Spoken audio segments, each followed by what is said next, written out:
Polynomial के first lecture में आज हम लोग देखेंगे कि पॉलिनोमियल कहते किसको है और क्लासिफिकेशन ऑफ पॉलिनोमियल यानी पॉलिनोमियल को वर्गीकरण कितने भागों में किया जाता है।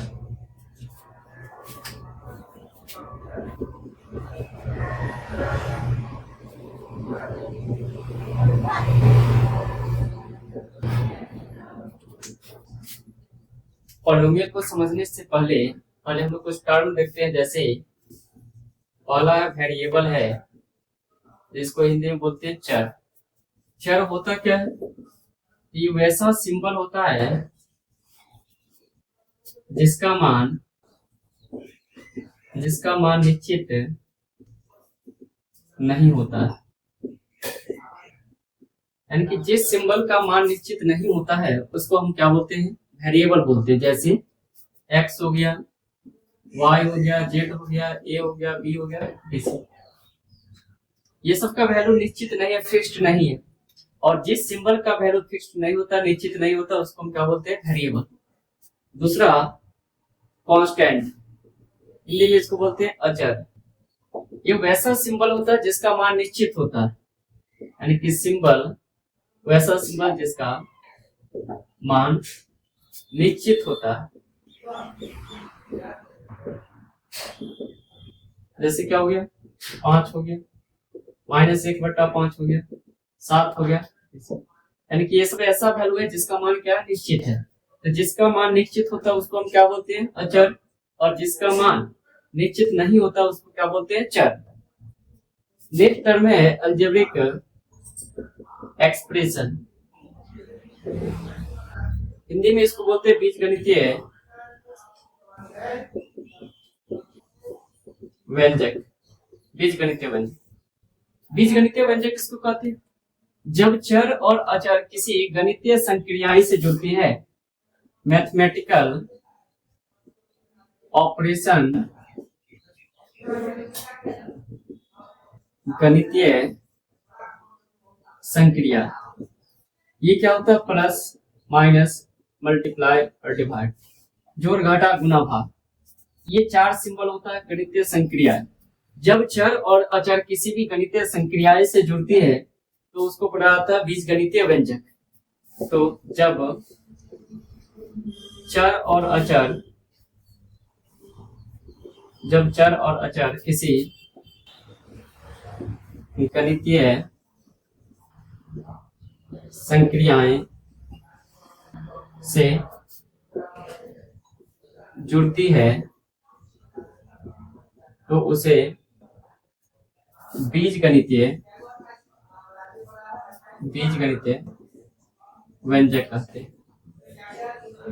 तो बीजगणितीय व्यंजक किसको बोले? जब चर और अचर किसी भी गणितीय संक्रियाएं, मैथमेटिकल ऑपरेशन, जो जोड़ घटा गुना और भाग, इसमें से किसी भी सिंबल से जुड़ती है तो उसको क्या बोला जाता है? बीजगणितीय व्यंजक। जैसे x क्या? एक वेरिएबल है, चर है, और 3 क्या? कांस्टेंट। इसके साथ ये जो प्लस है वो क्या? गणितीय संक्रियाएं। तो जब चर और अचर किसी भी गणितीय संक्रियाएं से जुड़ती है, मैथमेटिकल ऑपरेशन से जुड़ती है, तो ये क्या कहलाएगा? अब अलजेब्रिक एक्सप्रेशन। नेक्स्ट है जैसे x² प्लस क्या? 5x plus 6। ये भी वेरिएबल है, ये भी वेरिएबल टर्म है, और ये क्या है? कांस्टेंट। ये सबका सब जुड़ा हुआ है गणितीय संक्रियाएं से, प्लस से। ये भी क्या कहलाएगा? एक बीजगणितीय व्यंजक। वैसे क्या लिखा हुआ? x² plus 5x³ plus x का पावर -3 प्लस 8x - 7। ये भी क्या कहलाएगा? गणितीय संक्रिया। ये वेरिएबल टर्म, ये भी वेरिएबल टर्म है, ये भी वेरिएबल, ये भी वेरिएबल, और ये क्या? कांस्टेंट। और ये सबका सब टर्म जो जुड़ा हुआ है वो किससे? गणितीय संक्रियाएं से। इसको हम क्या बोलेंगे? Algebraic expression. अब एक होता है डिग्री, होता है डिग्री बोला जाता है x का जो चर का जो पावर होता है, डिग्री होता है जो चर का। यहाँ पे पावर कितना है? 2। इसमें इस टर्म में x का पावर कितना है? 3। x का पावर क्या है? -3। x का पावर क्या है? कुछ नहीं, 1। और यहाँ पे x नहीं है, यानी कि x का पावर क्या है? 0, यानी कि ये कांस्टेंट टर्म होता है। तो जो डिग्री होता है अलजेब्रिक एक्सप्रेशन में, ये कोई भी वास्तविक संख्या हो सकता है, कोई भी रियल नंबर हो सकता है। जैसे यहाँ पे 2 है, 3 है, -1 है, यहाँ पे 1 है और यहाँ पे क्या है 0 है। इसमें निगेटिव भी जो अलजेब्रिक एक्सप्रेशन होता है, इसमें जो डिग्री होता है वेरिएबल का वो निगेटिव भी हो सकता है। जबकि पॉलिनोमियल की अगर बात करते हैं तो पॉलिनोमियल बहुपद ये वैसा बीजगणितीय व्यंजक होता है जिसका चर का घात, जो अलजेब्रिक एक्सप्रेशन होगा उसमें वेरिएबल का जो डिग्री होगा वो हमेशा ही होल नंबर होगा, पूर्ण संख्या होगा। तो बहुपद किसको बोलते हैं? वैसा बीजगणितीय व्यंजक जिसका चर का घात पूर्ण संख्या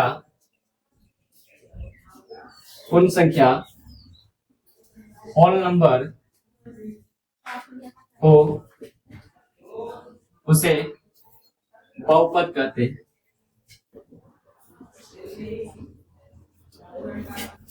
यानी कि ये बहुपद भी एक बीजगणितीय व्यंजक होता है, लेकिन वे वैसा बीजगणितीय व्यंजक होता है जिसका चर का घात जो होगा वो पूर्ण संख्या होगा। अगर पूर्ण संख्या है किसी भी बीजगणितीय व्यंजक का घात, तो बीजगणितीय व्यंजक भी होगा और बहुपद भी होगा। तो बहुपद होने के लिए कंडीशन है कि बहुपद सभी बीजगणितीय व्यंजक बहुपद नहीं कहलाएगा, क्योंकि जो जिस बीजगणितीय व्यंजक का चर का घात केवल पूर्ण संख्या होगा, होल नंबर होगा, वही क्या कहलाएगा? बहुपद। लेकिन जितना भी बहुपद होगा वो सबका सब बीजगणितीय व्यंजक कहलाएगा, लेकिन जो भी बीजगणितीय व्यंजक होगा वो सभी बहुपद नहीं कहलाएगा, क्योंकि इसके लिए कंडीशन है। कंडीशन क्या है कि चर का घात जो होना चाहिए वो पूर्ण संख्या होना चाहिए, और अगर पूर्ण संख्या है इसका मतलब वो बहुपद, वो बीजगणितीय व्यंजक बहुपद होगा। जबकि जो अलजेब्रिक एक्सप्रेशन होता है, बीजगणितीय व्यंजक होता है, इसका चर का घात जो हो सकता है वो कोई भी वास्तविक संख्या हो सकता है, लेकिन इसका केवल और केवल पूर्ण संख्या होना चाहिए। जैसे एग्जाम्पल x + 3, यहाँ पे चर का पावर कितना है? 1, कुछ नहीं लिखा हुआ, इसका मतलब है x³ + 5x² प्लस क्या 7, यहाँ x³ + 5x² प्लस क्या 7, यहाँ पे चर का घात 3 है, 2 है और यहाँ पे कुछ नहीं, इसका मतलब 0, ये कांस्टेंट टर्म। तो यहाँ पे जो भी चर है उसका घात क्या है? पॉजिटिव जो होल नंबर है, और होल नंबर है इसका मतलब क्या होगा? ये बहुपद होगा। x प्लस क्या है? x³ - 3x का पावर 4 + 8, इसमें भी चर का पावर ये क्या है? 1, 3, 4 और ये कांस्टेंट टर्म। ये सब का सब जो है यानी कि घात जो है वो एक पूर्ण संख्या, और पूर्ण संख्या इसका मतलब ये क्या होगा? बहुपद होगा।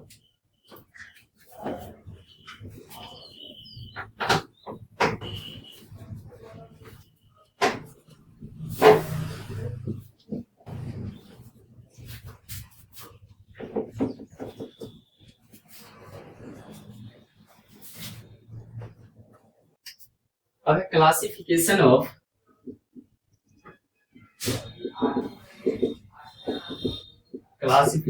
पॉलिनोमियल, बहुपद का वर्गीकरण।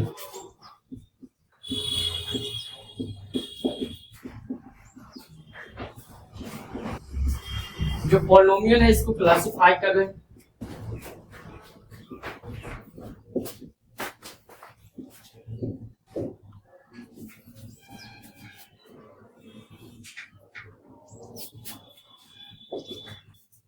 पहला है घात के आधार पे,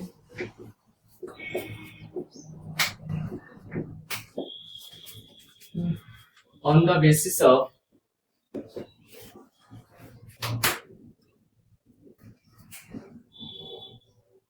डिग्री। दूसरा है पद के आधार पर, on the basis of term. और तीसरा है चर के आधार पर, on the basis of variable. तो बहुपद को 3 तरह से क्लासिफाई किए, एक घात के आधार पे, दूसरा पद के आधार पे और तीसरा चर के आधार पे। जो घात के आधार पे बहुपद है इसको फिर से क्लासिफाई कर रहे हैं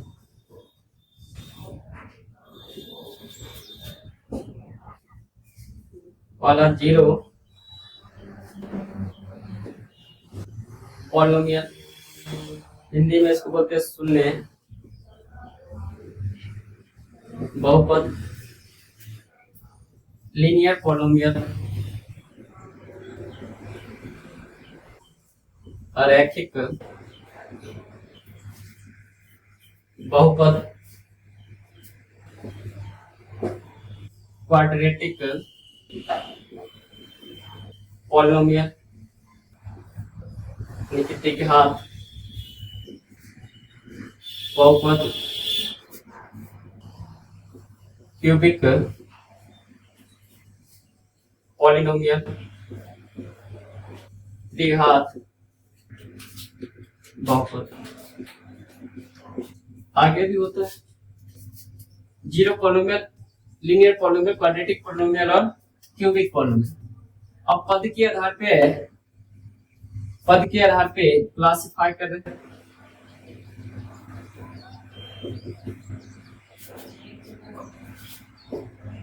मोनोमियल, बाइनोमियल, ट्राइनोमियल,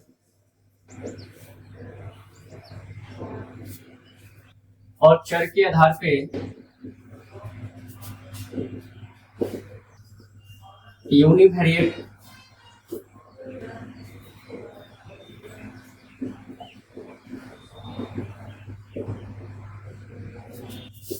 बाइवेरिएट, ट्राइवेरिएट।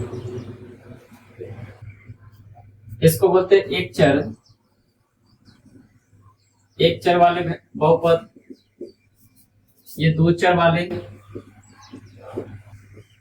बहुपद, और ये त्रिचर वाले बहुपद।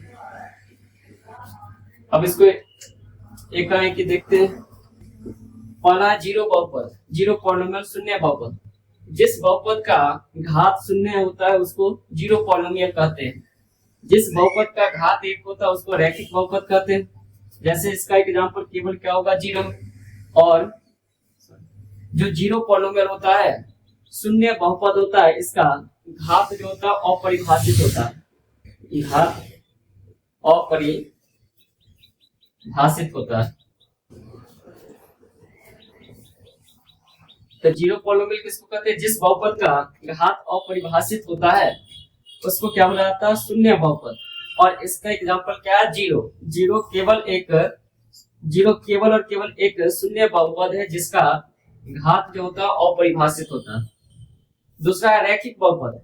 जिस बहुपद का घात एक होता है उसको क्या बोलते हैं? रैखिक बहुपद। जैसे x+3, y+8, x+1/2, ये सब क्या होगा? रैखिक बहुपद। क्योंकि इसमें जो चर है उसका घात क्या है? एक। और जिस बहुपद का घात एक होता है उसको क्या बोलते हैं? रैखिक बहुपद। द्विघात बहुपद। जिस बहुपद का घात 2 होता है उसको क्या बोला जाता है? द्विघात बहुपद। एग्जांपल जैसे x² + 5x - क्या है? 7। इस बहुपद का घात क्या है? 2। चर का अधिकतम घात 2 है और चर का अधिकतम घात 2 है। इस बहुपद का, ये बहुपद का घात क्या होगा? 2। और दो घात वाले बहुपद को क्या बोला जाता है? द्विघात बहुपद। m² + 8x - √3। इस बहुपद का भी घात क्या है? 2 और बहुपद का घात 2 है। इसका मतलब क्या है कि ये द्विघात बहुपद हो। तो जिस बहुपद का घात 2 होता है उसको बोला जाता है द्विघात बहुपद। जिस बहुपद का घात 3 होता है उसको बोला जाता है त्रिघात बहुपद। जैसे x³ - 8, ये एक बहुपद है और इस बहुपद का घात क्या है? 3। तो जिस बहुपद का घात 3 होता है उसको क्या बोलते हैं? त्रिघात बहुपद। सेम m² + 8m³ - 7x + क्या 4, इस बहुपद का भी घात क्या है? 3। और जिस बहुपद का घात 3 होता है उसको क्या बोला जाता है? त्रिघात बहुपद। तो त्रिघात बहुपद के आधार पे बहुपद को क्लासिफाई किए, वर्गीकरण किए। शून्य बहुपद, रैखिक बहुपद, द्विघात बहुपद, त्रिघात बहुपद। जिस बहुपद का घात अपरिभाषित होता है उसको बोला जाता है शून्य बहुपद।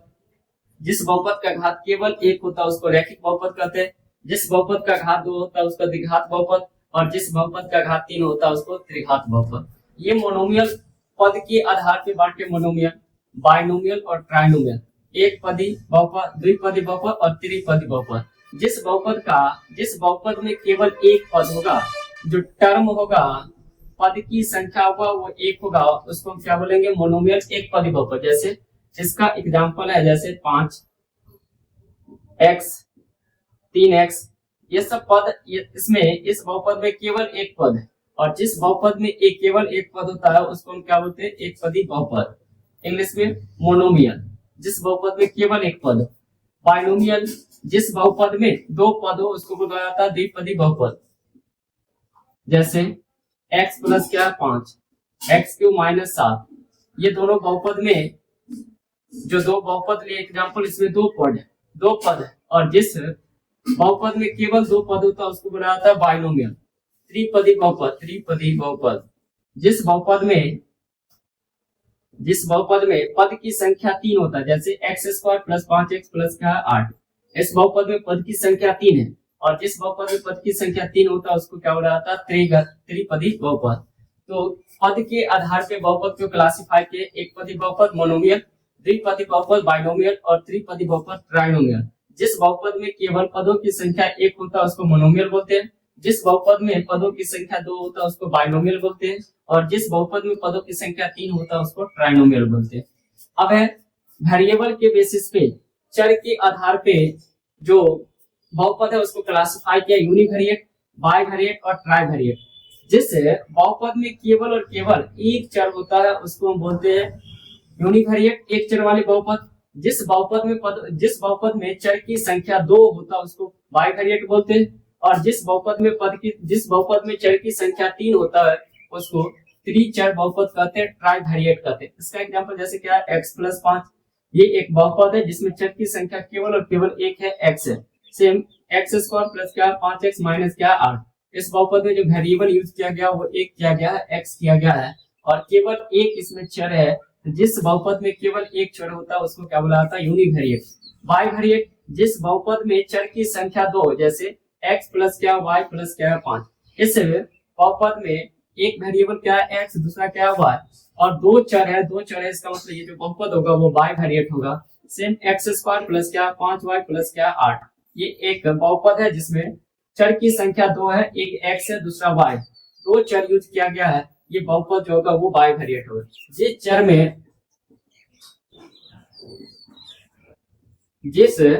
जिस बहुपद में चर की संख्या 3 होता है उसको ट्राइवेरिएट कहते हैं। जैसे इसमें एक चर क्या है x, y और ये क्या है z, तो 3 चर वाले बहुपद को, जिस बहुपद में 3 चर होता है उसको बोला जाता है ट्राइवेरिएट, 2 चर होता है उसको बाइवेरिएट, एक चर होता है उसको यूनिवेरिएट। और ये तीनों क्लासिफिकेशन जो था वो on the basis of variable, यानी कि उस बहुपद में कितने चर, एक चर वाले को यूनिवेरिएट, 2 चर वाले को बाइवेरिएट, 3 चर वाले को ट्राइवेरिएट।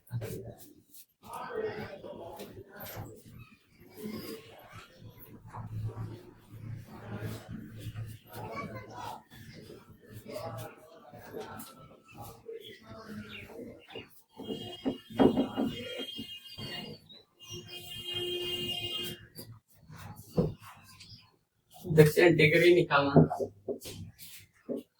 डिग्री ऑफ पॉलिनोमियल बहुपद का।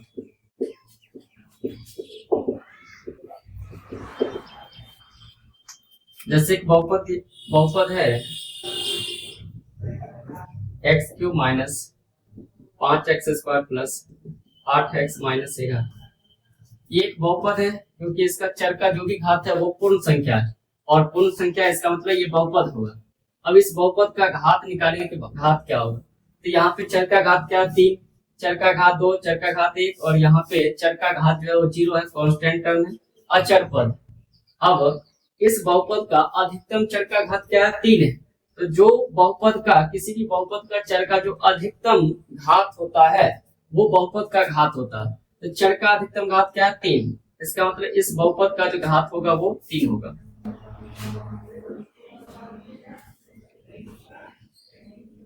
(5x - √3x³ +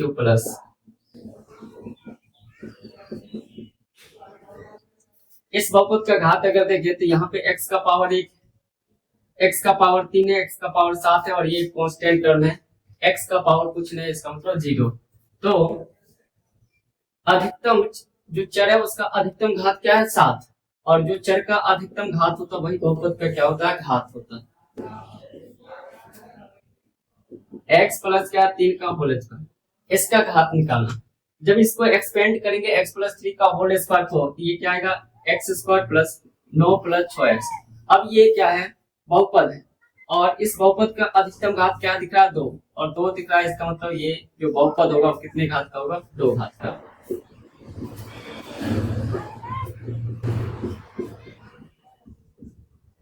जो x प्लस 7 है और x प्लस 4 है इसके गुणनफल का घात ज्ञात करना। तो जब इसको गुना करेंगे तो x इंटू क्या होगा x प्लस 4 प्लस 7 इंटू क्या होगा x plus 4, x square plus क्या होगा 4x plus 7x plus 28, x square plus ये दोनों जुट जाएगा x square plus 11x plus 28। अब इस बहुपद में क्या दिख रहा है कि जो घात है अधिकतम घात है वो 2, इसका मतलब x प्लस 7 और x प्लस 4 का जो गुणनफल है उसका घात क्या होगा 4 को।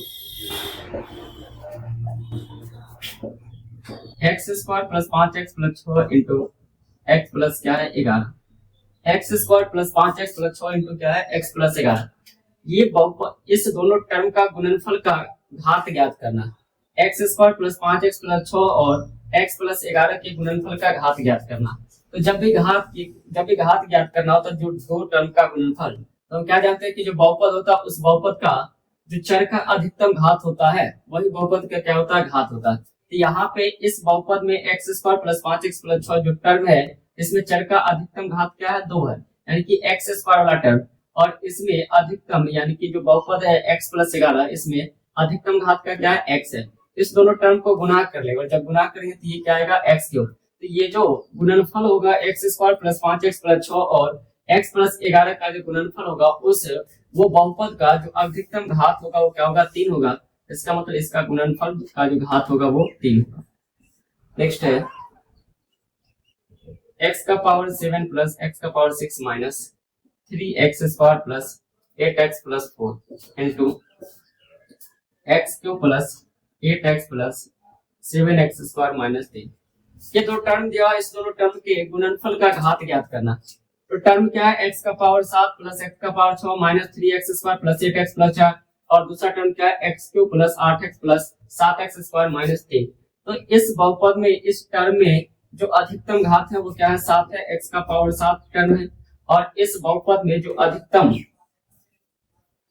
जो दिख रहा है वो क्या दिख रहा है x का पावर 3।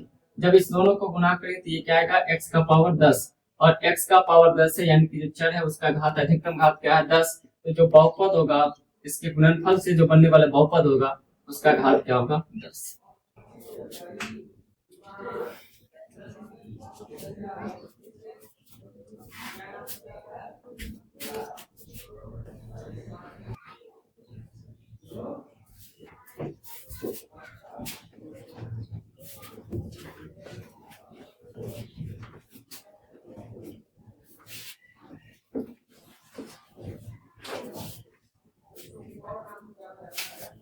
अगला है कोफिशिएंट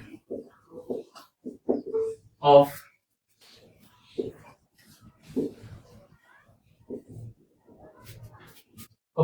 टर्म या पॉलिनोमियल। जैसे एक बहुपद है x square minus 5x plus 11। अब कोफिशिएंट का मतलब क्या होता है, जैसे यहाँ पे x है तो जो भी चर होता है चर के आगे जो न्यूमेरिकल वैल्यू होता है संख्यात्मक मान होता है चिन्ह के साथ, उसको क्या बोला जाता है कोफिशिएंट बोला जाता है, हिंदी में बोला जाता है गुणांक बोला जाता है। तो एक्स स्क्वायर का अगर गुणांक अगर पूछा जाए तो एक्स स्क्वायर के आगे में कुछ नहीं, इसका मतलब 1 है, और एक्स स्क्वायर का अगर गुणांक अगर पूछा जाए तो ये क्या होगा 1। एक्स का गुणांक क्या होगा -5, और जो बच गया जिसमें कोई चर नहीं है उसको क्या बोला जाता है अचर पद कांस्टेंट बोला जाता है। तो कांस्टेंट का वैल्यू क्या है 11। एक्स का कोफिशिएंट एक्स का गुणांक क्या है -5, एक्स स्क्वायर का गुणांक क्या है तो 1। एक्स का पावर 9 माइनस और √3x cube plus 7x plus 11x का पावर 4 माइनस क्या है 1/2। अब इसमें x क्यूब का अगर गुणांक अगर पूछा जाए तो x क्यूब का गुणांक, x क्यूब के आगे जो संख्यात्मक मान होता है उसको क्या बोला जाता है गुणांक कोफिशिएंट। तो एक्स क्यूब के आगे चिन्ह के साथ क्या लगा हुआ -3, तो एक्स क्यूब का गुणांक जो होगा वो क्या होगा -√3। अगर x का पावर 4 का अगर गुणांक पूछा जाता तो x का पावर 4 का गुणांक क्या होगा 11 होगा। तो x का पावर 4 के आगे संख्यात्मक मान 11 है, इसका मतलब x का पावर 4 का गुणांक 11 होगा। x क्यूब का था -√3। x का पावर 9 का गुणांक अगर पूछा है, x का पावर 9 का गुणांक, इसका कोएफिशिएंट क्या होगा 1 इंटू क्या लिख सकते हैं x का पावर 9, इसका गुणांक क्या होगा 1 होगा। नेक्स्ट है zeros of polynomial. Zeros of polynomial,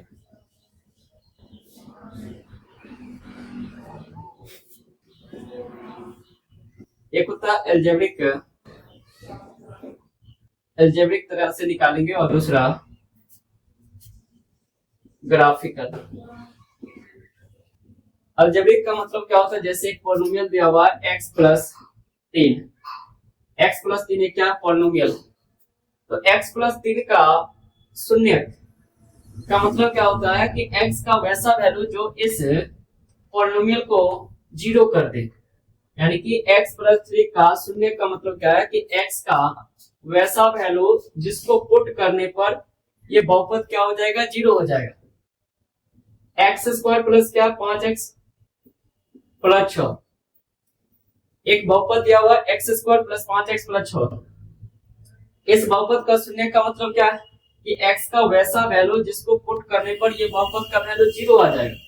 तो जिस वैल्यू पे जिस चर का वह मान जिसके लिए ये बहुपद का वैल्यू शून्य हो जाए, वैल्यू 0 हो जाएगा इस बहुपद का, तो वो इस बहुपद का क्या कहलाएगा शून्य कहलाएगा।